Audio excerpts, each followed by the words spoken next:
आप सभी को राधे राधे, केम छो, खमा खनी, नमस्कार। मैं अमित कुमार स्टडी अफेयर्स के यूट्यूब चैनल में आपका बहुत स्वागत है। तो बताइए कैसे हैं आप सभी सब। आज जो हम चर्चा करने वाले हैं बहुत ही महत्वपूर्ण इम्पोर्टेंट मुद्दे पर चर्चा करने वाले हैं।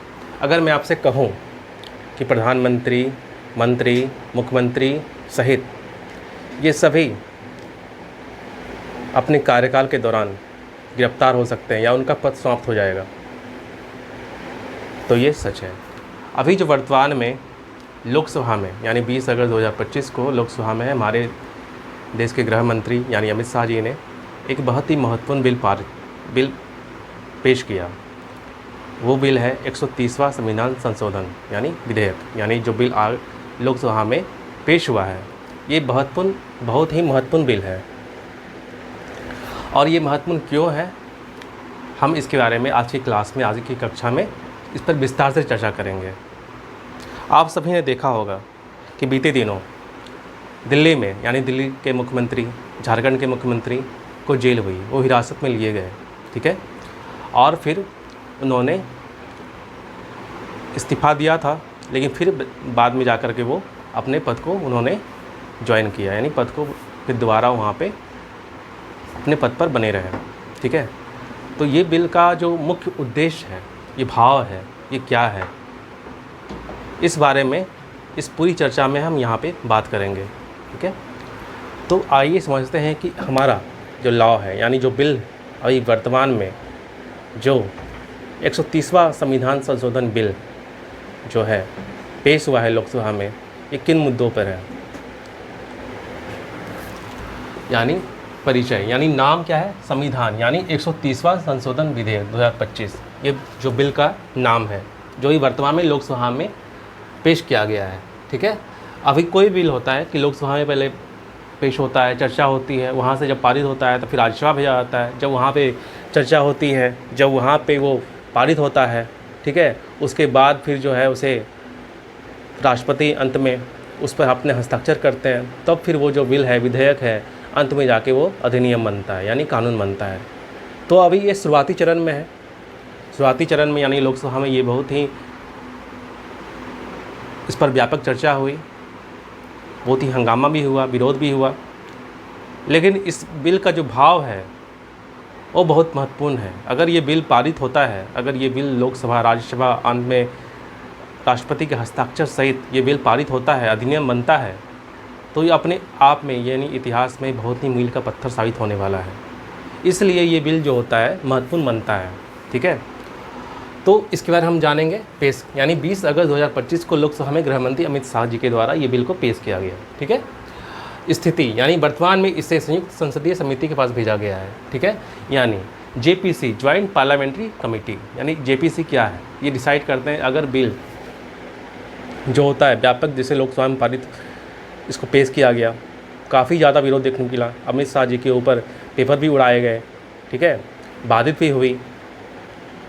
तो लोकसभा के जो अध्यक्ष हैं हमारे ओम बिरला साहब, उन्होंने इसे ज्वाइंट पार्लियामेंट्री कमेटी यानी जेपीसी के पास, संयुक्त संसदीय समिति के पास इस बिल को भेजा, ठीक है। वो क्या है, जो जेपीसी है, ज्वाइंट पार्लियामेंट्री कमेटी, ये अपने आप में तदर्थ समिति, यानी समिति दो प्रकार के होते हैं। कोई भी अगर बिल जो होता है उस पर व्यापक चर्चा की जाती है तो दो प्रकार से, यानी दो प्रकार के जो कमेटी बनती है, एक अस्थाई होती है, एक तदर्थ होती है। यानी जो तदर्थ समिति है यानी ज्वाइंट पार्लियामेंट्री कमेटी, ये अपने आप में तदर्थ समिति है। तदर्थ ये टेम्पोररी हाउस, यानी जो टेम्पोररी कमेटी है, यानी परमानेंट नहीं है, तदर्थ है। यानी इसका उद्देश्य है किसी बिल पर अगर व्यापक चर्चा करना हो, जिस पे लोकसभा, राज्यसभा सभी जो दल के मेंबर्स बैठे चर्चा करें, ठीक है, वहाँ पे इस कमेटी का उद्देश्य होता है कि इस भाव को जानना, जो बिल है।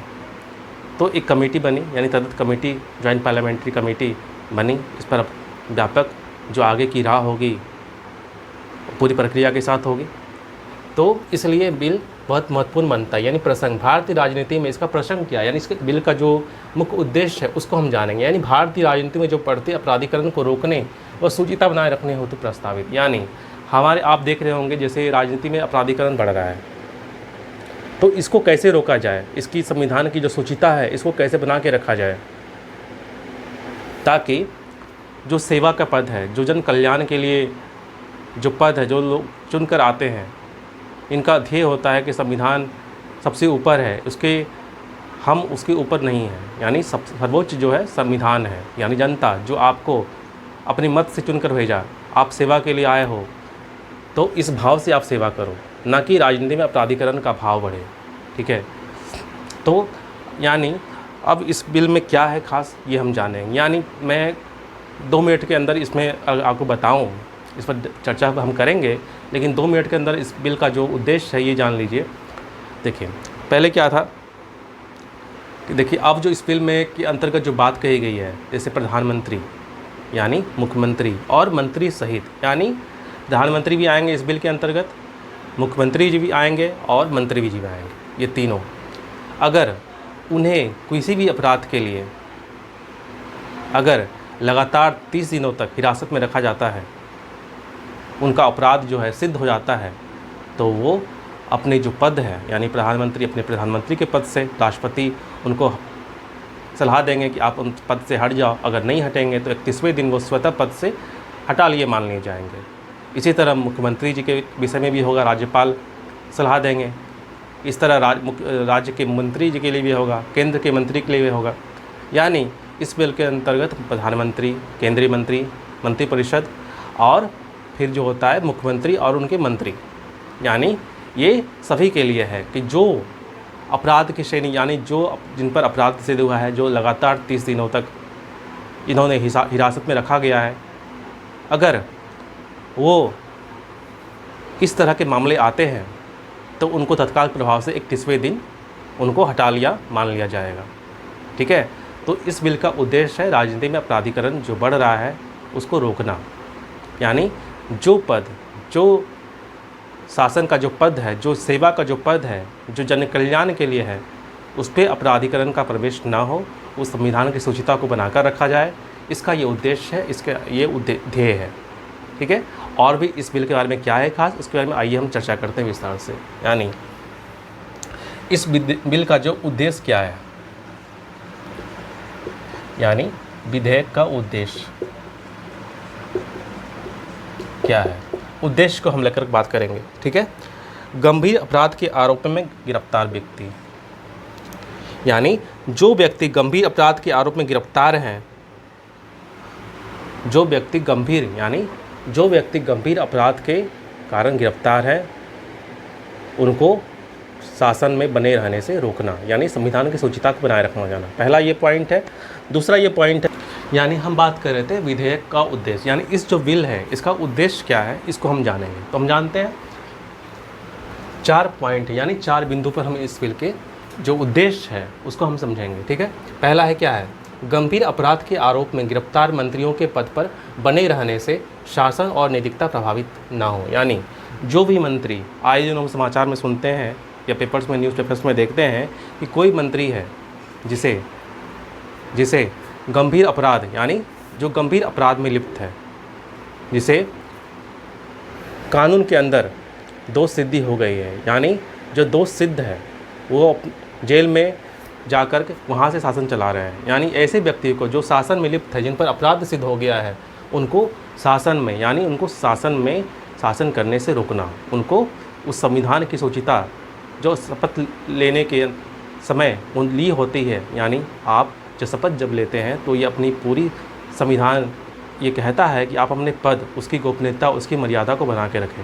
ऐसे व्यक्ति जो ये समझते हैं कि हम अगर पावर्स में हैं, हम अगर सत्ता में हैं, तो हम उसका राजनीतिक दुरुपयोग करेंगे, यानी हम संविधान से खुद को जो ऊपर समझते हैं, तो ये जो जिनके अंदर ये भाव आ जाता है, यानी हम जो है सर्वस्व हैं, यानी हम सर्वोसर्वा हैं। अगर सत्ता में है, अगर हमारे पास पावर्स है, तो उसको हम तोड़ मरोड़ करके कुछ भी कर लेंगे। ऐसे भाव में रखने वाले गलत व्यक्ति को आपको शासन करने से रोकना, क्योंकि आपको जनता ने अपने बहुमूल्य वोट से चुनकर भेजा है, इस उद्देश्य से भेजा है कि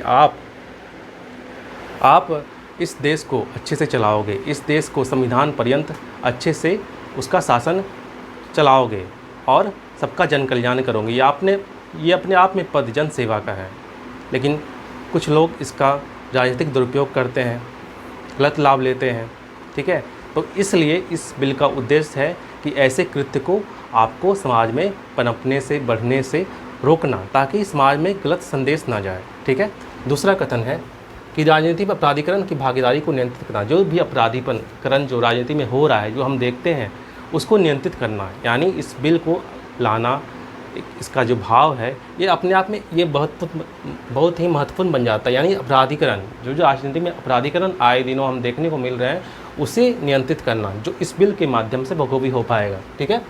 तीसरा जो है, संवैधानिक पदों पर बैठे व्यक्ति जनसेवा करने में सक्षम हो। यानी जो भी पद है वो संविधान के अंतर्गत जनसेवा के लिए बनाया गया है। यानी आप जनता के प्रति जवाबदेह हो, यानी आप उस पद का गलत उपयोग ना करें, संविधान की सूचिता को बनाकर रखें, तो जनसेवा करने में सक्षम हो, न कि जेल में रहते हुए शासन चलाना। कुछ लोग ये समझते हैं कि हम जेल में रह कर भी, यानी अगर उनको जेल हो गई है, वो जेल में सज़ा काट रहे हैं, फिर भी वो वहाँ से शासन चला रहे हैं, कंट्रोल कर रहे हैं, ऐसे जो कृत्य है बहुत ही निंदनीय है। यानी ऐसे कृत्य को अब संविधान जो है बर्दाश्त नहीं करेगा। यानी उसको, ऐसे कृत्य को समाज में पनपने से, बढ़ने से ऐसा संदेश न जाए, इसलिए ये बिल का लाना, इस बिल का पास होना बहुत महत्वपूर्ण है। और ये बिल ये कहता है कि ऐसे कृत्य आगे ना हो, जो ऐसे बीते दिनों देखने को मिल रहा था कि कुछ लोग जो है जेल में बैठे हुए शासन चला रहे थे, उसको कंट्रोल रख रहे थे। ठीक है। उनको सज़ा हो गई, दोष सिद्ध हो गए, फिर भी वो आगे जाकर चुनाव जीतते थे, लड़ते थे। ठीक है। जिससे क्या संदेश आता था समाज में कि समाज में इनके पास पैसा है, बाहुबल है। ठीक है। जो माफिया है वो फिर से चुनाव लड़कर जीत जाते हैं, यानी विभिन्न पदों पर आसीन हो जाते हैं। ठीक है। तो ऐसे लोग शासन में ना आ पाएँ, ऐसे लोग को शासन से, यानी जो संवैधानिक पद है उनसे कैसे दूर रखा जाए, इसलिए ये बिल का जो भाव है ये कहता है।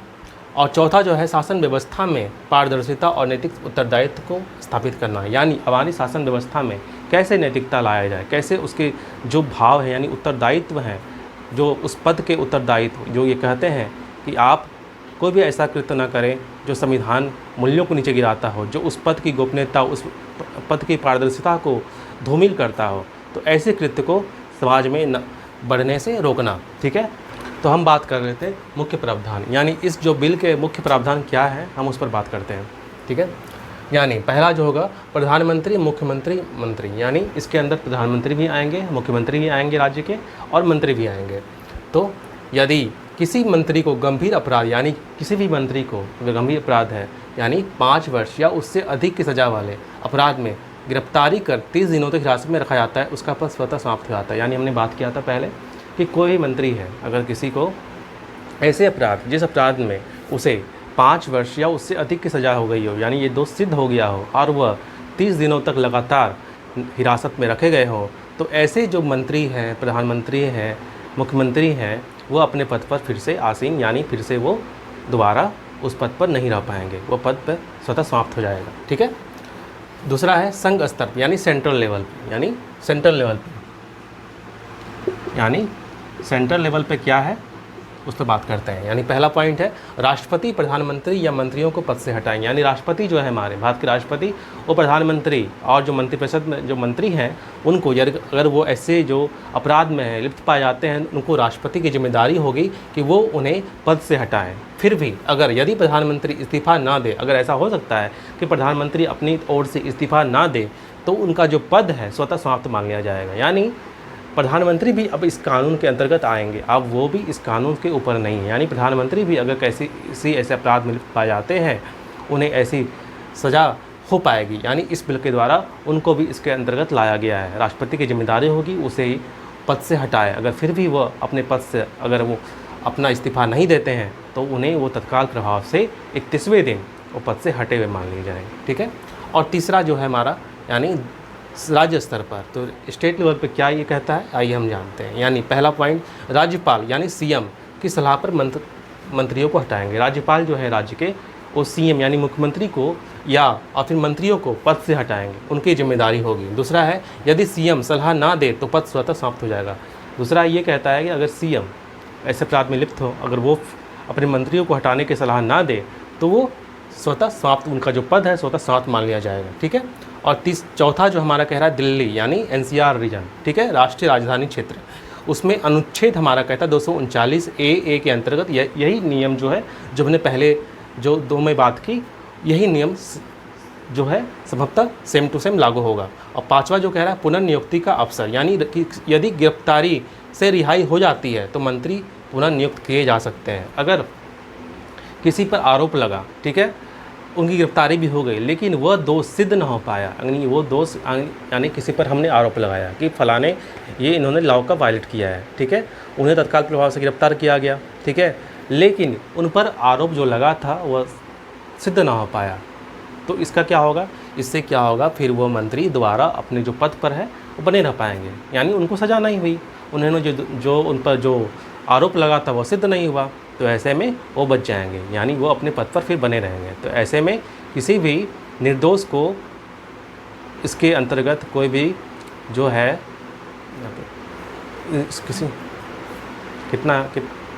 ऐसे में किसी निर्दोष को, यानी किसी निर्दोष को इस जो बिल का है गलत दुरुपयोग न हो, उसकी सूचिता बनी रहे, तो इसके अंतर्गत ये बिल जो है लाया गया है, ठीक है। इस बिल को लेकर के कुछ आलोचना व विवाद भी है, यानी विपक्षी जो पार्टी है, यानी विपक्षी जो सत्ता में जो नेता है, वो इस बिल को लेकर के विरोध कर रहे हैं। वो क्या कह रहे हैं, यानी वो कह रहे हैं यह जो बिल है बिना दोष सिद्ध, यानी कन्विक्शन के, केवल गिरफ्तारी यानी पद से हटाना, ये लोकतांत्रिक यानी लोकतंत्र के विरोध में है, यानी लोकतंत्र विरोधी है यह बिल। और दूसरा उन्हें वो इस बिल के बारे में यह भी कहा जा रहा है, इससे सत्ताधारी, यानी जो सत्ताधारी दल है, यानी जो दल सत्ता में है, जो वर्तमान में, वो विपक्षी नेताओं को गैर यानी राजनीतिक लाभ के लिए या गैर लोकतांत्रिक तरीके से उन्हें निशाना बना सकती है।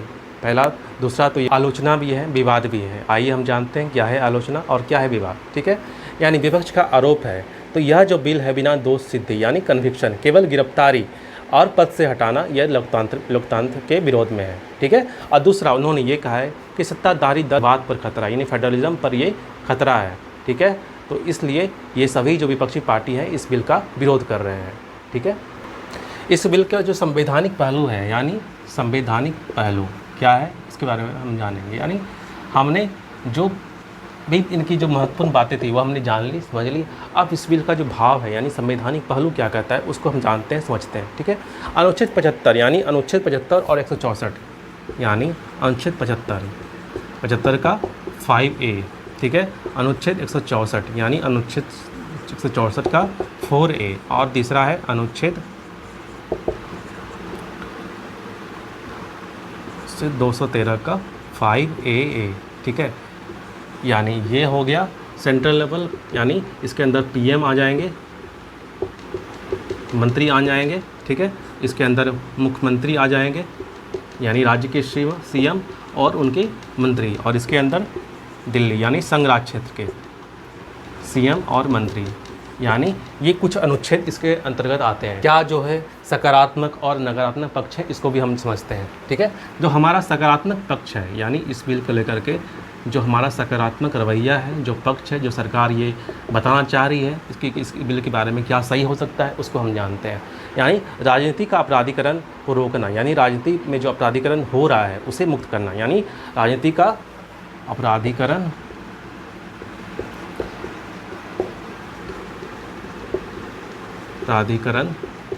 को रोकना, पहला ये पॉइंट है, हम ये समझेंगे, ठीक है। दूसरा ये लाभ होगा, ठीक है, हमारा शासन में नैतिकता और पारदर्शिता को बनाए रखना। शासन में नैतिकता व पारदर्शिता को बनाए रखना, हमने ये पढ़ लिया। और तीसरा संवैधानिक मूल्यों को बनाए रखना, यानी जो संवैधानिक मूल्य हैं हमारे, संवैधानिक मूल्यों को बनाए रखना। यानी इस बिल का जो भाव है कि जनता जिन्होंने आपको चुनकर भेजा, जिन्होंने आपको अपना बहुमूल्य वोट दिया, जिन्होंने इस भाव से भेजा कि आप इस देश को संभालो, अपना इस देश का विकास करो, जिस पद पर आप आसीन हो उस पद की मर्यादा को बनाए रखो, ठीक है। और आप ऐसे हर एक कृत्य से दूर हो जो इस पद पर, जो आप संवैधानिक मूल्यों पर, जो पारदर्शिता पर धक्का पहुँचाए, यानी उसको धूमिल करें, ठीक है। तो हमने ये सकारात्मक जो इस बिल के जो पक्ष हैं उनको समझा। अब इस बिल के नकारात्मक पक्ष भी हैं, हम उनको भी समझते हैं। तो इस बिल के नकारात्मक पक्ष क्या है, आइए हम उनको भी जानते हैं। यानी किसी भी जो मुद्दा होता है, कोई भी जो बिल है उसके दो पक्ष होते हैं, सकारात्मक और नकारात्मक। दोष सिद्धि में का उल्लंघन यानी गिरफ्तारी। या नकारात्मक पक्ष में हम जानेंगे, नकारात्मक पक्ष क्या हो सकता है, गिरफ्तारी या दोष सिद्धि में उल्लंघन। पहला पॉइंट ये बन जाएगा हमारा, ठीक है। जो दल है वो अपने जो विरोधी हैं उनको राजनीतिक जो विरोधी हैं उनका प्रतिशोध की भावना न पहुंचाया, ऐसा इस बिल का है। यानी राजनीतिक प्रतिशोध की भावना, यानी ये नकारात्मक पक्ष है कि सत्ताधारी इस बिल का गलत उपयोग न करें, यानी किसी को भी अपने जो विरोधी हैं उनको केवल इस आधार पर कोई नुकसान न पहुंचाए, यानी उसको वो किसी मामले में फंसाए नहीं, यानी उसको क्या है, संघीय ढांचे पर खतरा, यानी जो संघीय हमारा ढांचा है उस पर कोई खतरा ना आए, खतरा ना हो। तो इसके जो दो पक्ष हैं हमारे, सकारात्मक और नकारात्मक पक्ष, हमने इस बिल के माध्यम से समझ लिया, ठीक है। आइए इसके आगे हम बात करते हैं। इस बिल के निष्कर्ष क्या है, यानी अब जो हम अंतिम पड़ाव पर हैं इस बिल के बारे में, यानी इस बिल का जो निष्कर्ष है यानी कंक्लूजन क्या कहता है, यानी कंक्लूजन, यानी अब हम इस बिल के अंतिम पड़ाव पर हैं, इसको भी समझ लेते हैं। यानी यह विधेयक राजनीति में शुचिता लाने का प्रयास करता है, यानी परंतु इसके दुरुपयोग की आशंका इसे विवादास्पद बनाती है। यानी अभी जो बिल लोकसभा में लाया गया है जहाँ पे काफ़ी हंगामा हुआ, इस बिल के विरोध में बहुत सारे नेताओं ने अपनी प्रतिक्रिया दी।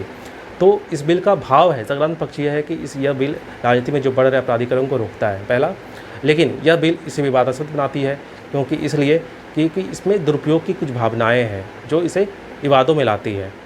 पहला पॉइंट हमने ये समझ लिया। और दूसरा, इसे संतुलित रूप से लागू करने के लिए एक न्यायिक निगरानी, यानी यह सभी राजनीतिक दल को आपस में रख करके, यानी सबको एक जगह बैठा करके, यानी दोनों लोकसभा राज्यसभा सभी पर इस बिल के बारे में गहन चर्चा होनी चाहिए। यानी यह बिल जल्दबाजी में पास ना हो, यानी जो सत्ताधारी जो पक्ष है वो इस बिल के बारे में ये कह रही है कि ये बिल राजनीति में बढ़ रहे अपराधीकरण को रोकेगा, जो हमारे जो संविधानिक मूल्यों हैं उनकी शुचिता को बनाकर रखेगा।